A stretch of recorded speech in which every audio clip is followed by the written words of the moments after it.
চারিগ্রাম বাবুকুসুম মাহফিল ফুটবল একাদশ 0। না চুল আলাদা বল না খাবার নরে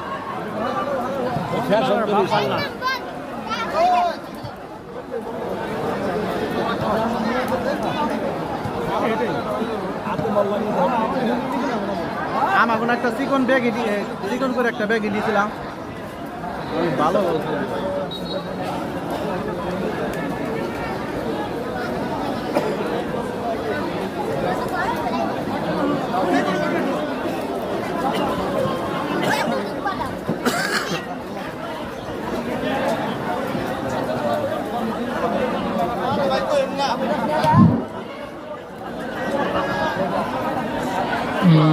এবারে ফুলের শুভেচ্ছা জানাচ্ছেন আমাদের আজকের আয়োজনের সম্মানিত অতিথি জনাব মোহাম্মদ এ এফ এম